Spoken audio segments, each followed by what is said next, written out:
Bible verse about relationship challenges us to find a significant other to influence us. Ibig sabihin, maging contagious kayo na Kristiyano. Influence people to become a Christian also. Nakita mo, Christian. Pag wala yung Christ, anong natira? I am nothing. Nakala mo, kaya Christian. Mahalaga po na maging Kristiyano kayo may Kristo sa puso. Let's open our Bible in John 13, 34 to 35. Sabi dyan, isang bagong utos ang sa inyo'y ibinibigay ko, na kayo'y mga ibigan sa isa't isa, na kung paano iibig ko kayo ay mga ibigan naman kayo sa isa't isa. Sa ganito'y mga kikilala ng lahat ng mga tao na kayo ay aking mga alagad kung kayo'y may pag-ibig sa isa't isa. Ibig sabihin po, nagmamalasakit sa kapwa. Kung puro ka lang inggit, wala kang maakay na kaluluwa. Tama hindi?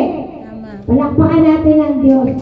Dapat po, matuto tayo na sometimes may mas marunong sa atin. Matuto ka magpakumbaba. Amen? May nagtuturo. So mayroon na una na may nahuhuli. Amen? Nakita mo, ang dami nating member na wala but napapansin ko every Sunday, nagpapadala ng Diyos ang iba't ibang mga kaluluwa. Tama hindi? Palakpakan natin ang Lord. Hallelujah. And in 35, nabasa ko na, di ba? Yes. So kayo po ay, kapag mayroon pong pag-ibig na galing sa Diyos, napakadali po makipagkaibigan. Tama hindi? Di ba? Madali magmalasakit pag kagaya nila Sister Ning. Hindi ko nga naalala na ilang years na rin pala tayo nag-Bible study doon, no?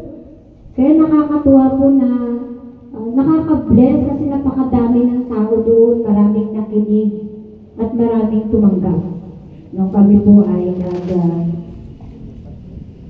nagpunta sa huling laman. So how should a new relation start? Alam niyo po, tama yun yung ginawa nila Irene. Number 1, relationship start, talk about how things are going. Communication is essential. Amen. For all relationship. Para din yung mag-asawa. Paano kayo magkaintindihan ng dalawang mag-asawa kung di kayo nag-uusap? Kung nagpapakiramdaman na kayo. Galit na pala si Commander, hindi mo pa alam. Papatayin ka ng Commander, wala kang alam. Kita mo yun? Kasi hindi kayo nag-uusap. Amen? So, ganun din. Paano ka mag-evangelize kung wala kang bibig? Amen? So, paano ka makipag-usap kay Rin kung wala kang alam?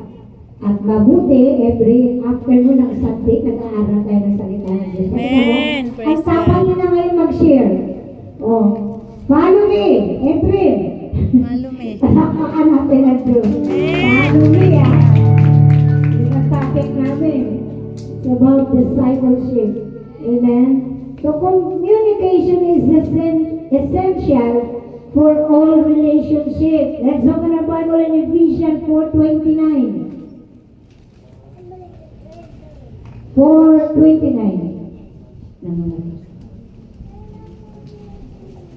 So, sabi, anumang salitang mahalay, listen, ay huwag lumabas sa inyong mga bibig, kundi ang mabuting ikatitibay ayon sa pangangailangan upang makinabang ng biyaya ang mga nagsisipakinig. So, maliwanag yan, no? Para sa ikabubuti, para sa ikatitibay. Hindi yung minsan nagsishare ka, tatakutin mo pa. Minsan nagsishare tayo, impromptu Hindi mo pa na-introduce yung Bible, hindi mo pa na-introduce yung faith, hindi mo pa na-introduce si Jesus Christ. Sabihin mo kagad, ikaw mapupunta ka talaga sa impyerno. Huwag namatay ka, mali po yun na sharing. That's why may Bible study tayo Amen? Tapos kapag wala ka pang alam, pag sinabi sa'yo yung hindi naman yung totoo, magagalit ka sa taong yun. Nakita niyo po yun? So sabi nga, pag naghayo tayo, dapat prepare tayo. May pag-ibig pag-ibig. So in Amen. Ephesians 4:29, this verse emphasizes the importance of speaking with kindness and purposing words. Kailangan po yung antig na mga salita o yung nakakatibay o nakaka-encourage.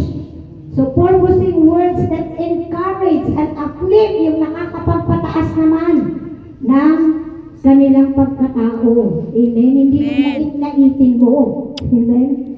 Pagpunta mo doon sa squatter kaya pala itong lugar ninyo, no? Ganyan ba mga anak ng Diyos? Hindi. Grabe. Narinig ko na yun eh. Amen? Huwag po tayong ganun. Maki-adapt tayo kaya ni Paul.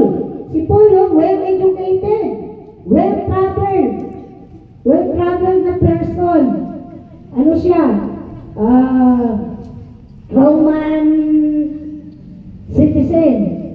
So, ibig sabihin po, kilala siya ng tao. Ba't nakita mo? Siya po yung pinadala sa mga hintel. So, nakisalamuha siya sa mga tao na mga mahihirap. Hindi siya nagreklamo. Amen? Yes, amen. Hindi siya namintas. Amen? Kung dati kang pintasira, tigilan mo na yan. Hindi yan maganda. Amen? Amen. So, ang communication po dapat yung pursuing word that encourage and uplift others. It highlights how powerful communication can be when it used positively to strengthen relationship and foster understanding. Kagaya ni Brother Marlon, dati mga, sabi ni Sister Lydia, mga walang kwentang pinag-uusapan ng mga pari-pari. Di ba pag mga lasing na, dati sa buhay, ayan na, katapang na kung ano-ano na mga, nila. But now, nag-i-evangelize si Pastor Marlon. Pastor Marlon na pala, kaya mga